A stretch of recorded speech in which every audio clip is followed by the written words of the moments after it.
All right, so some less good news than the last segment. The Florida House Committee that was considering the decoupling bill, which is obviously supported by the Stronach Group, all likelihood with intention of getting rid of their obligation at Gulfstream Park eventually. The bill passed the committee, the Florida House Committee that it was being considered in. It's the bill is HB 105. It now will go to the full Florida House for a vote. After that, it would go to a Senate committee and then the Senate for a vote if it passed out of committee.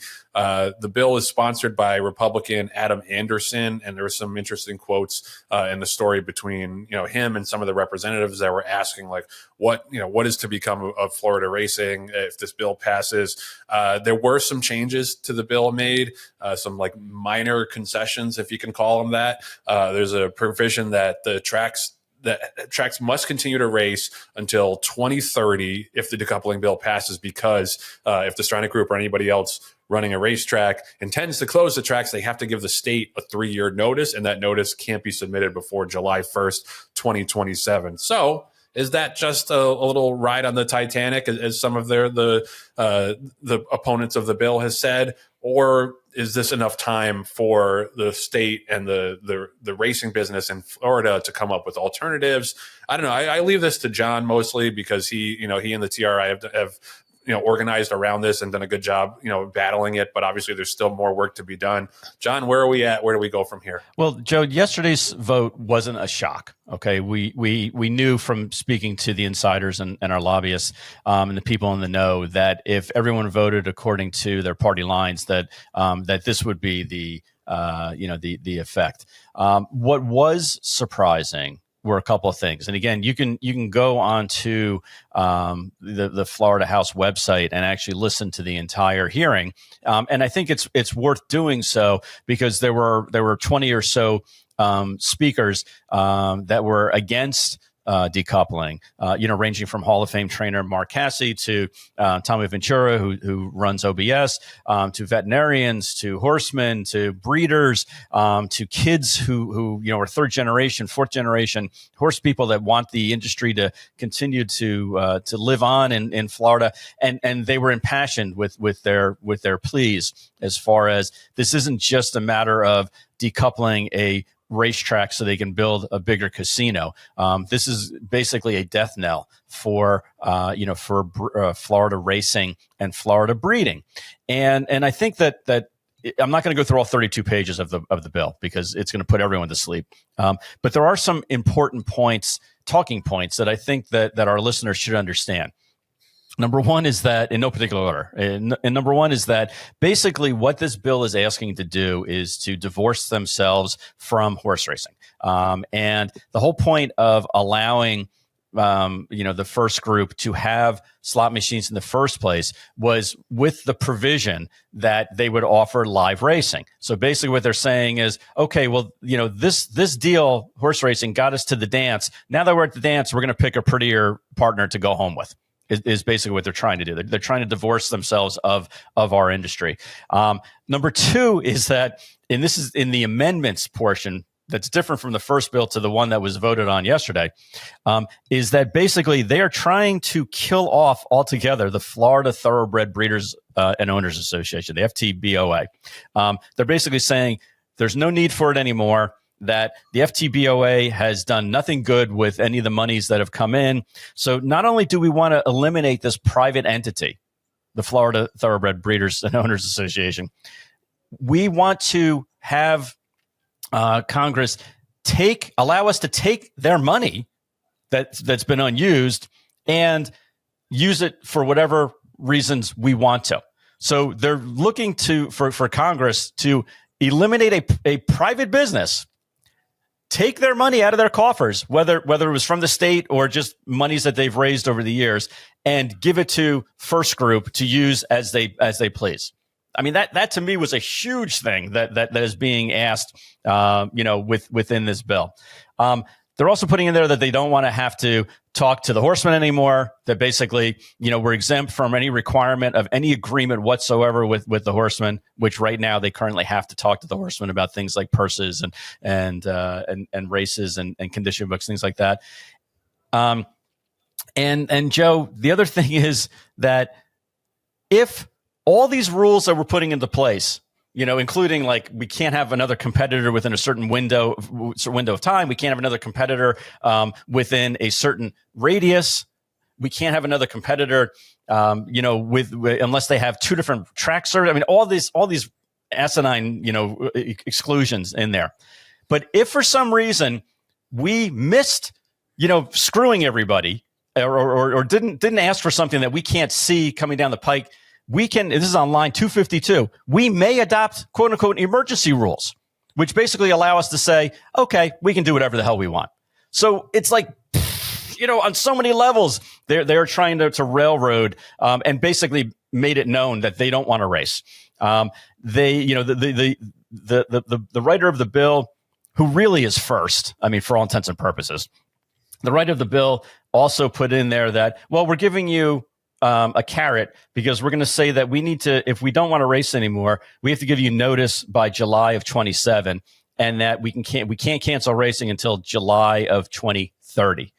Well, Joe and Jenna Antonucci and the trainer who won the Belmont a couple years ago with Arcangelo was very impassionate with her speaking, and David O'Farrell, who's a third generation general manager of Ocala Stud, both individually said, that's great that you want to put that in here, but it's killing the breeding industry because it takes 3 years from the time you sign a contract until the time that horse, that foal is going to race in Florida.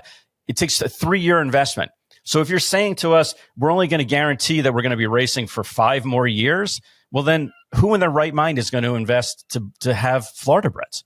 It just doesn't make sense. You're not going to be able to start and finish the horse's career at best by Florida, in Florida racing. So there were other things in there, like they put in that, that we're going to give a guarantee to the stud farms for the first $100,000 of stud fees, basically, if they stand a stud, and that's asinine because who's going to breed a horse in Florida? Who's going to want a Florida bred if they can't, if they can't take advantage of Florida restricted races or bigger purses just for Florida bred? So the whole thing, needs to be worked on. I took offense to the fact that Johnson, who supported this bill, came in at the very end and said, hey, we talked to horsemen in the industry, and this is the thing we came up with, and we're really disappointed that that horsemen opted to hire lobbyists instead of coming to us. You know what? Every single time we've been in a meeting with Florida racing, and I can say this with all sincerity, and from my time on the Florida Horsemen's group, that every single time we met with management, they either lied to us or basically didn't give us the time of day as far as what our suggestions and what our recommendations were. So to say that, like, hey, why didn't you follow the same pattern that you've done for the past 15 years of trying to work with us and us ignoring you altogether? Gee, I wonder why that is. I wonder why instead we decided to take a different strategy and different tactics. So overall, were we surprised that we lost yesterday? No. But as Damon Thayer has said to us before, this is just like inning 3 in a 9-inning game. And it doesn't really matter which, if any of the innings we score a run, because if we do score, then this is going to all get quashed.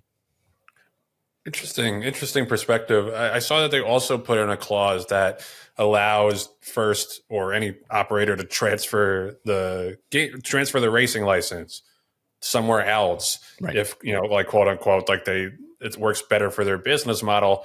I don't know. Like, is that helpful at all? Because I think in the case of Maryland, like first could not wait to get rid of their racing obligation and turn it over to the state. Like, is that helpful at all? I think it's helpful for them because I think, Joe, you're right that they did put in the provision that they have the ability to transfer it. But if you read through the finer print, they have the ability to transfer it, but it has to be within a certain radius and of miles, and it also has the facility has to have 1,000 stalls at a minimum and horse stalls at a minimum, and also 2 separate race surfaces with certain degrees of radius and wideness.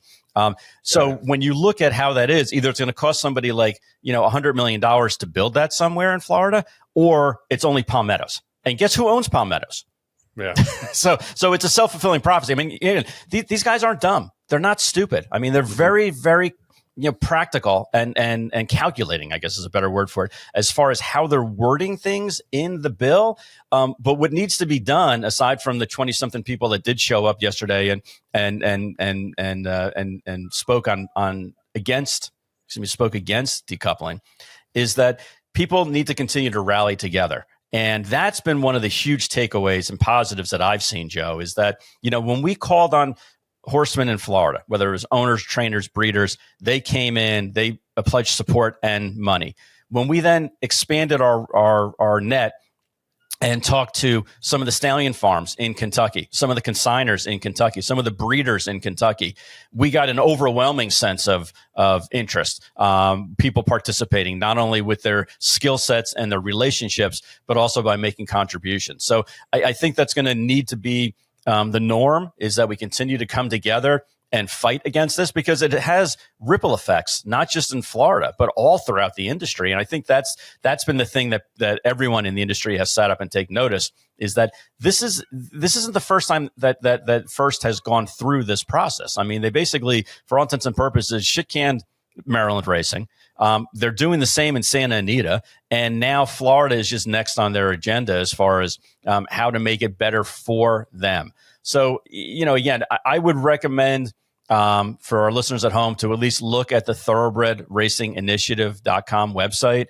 Look at it, look at the people who are on it, look at the people who have devoted time and energies to it. And if you want to be a part of it, you can email any of us. If you want to make a contribution, you can certainly have the ability to do that on the thoroughbredracinginitiative.com. But the main thing is just reach out to us and find out how you can support the fight for decoupling, because if we can push this down the road a couple more weeks, then it gets killed off until next year. And then we have a whole year to plan. And that's really what's next. What's the plan B for all this? And we have a bunch of plan Bs that we're currently vetting out.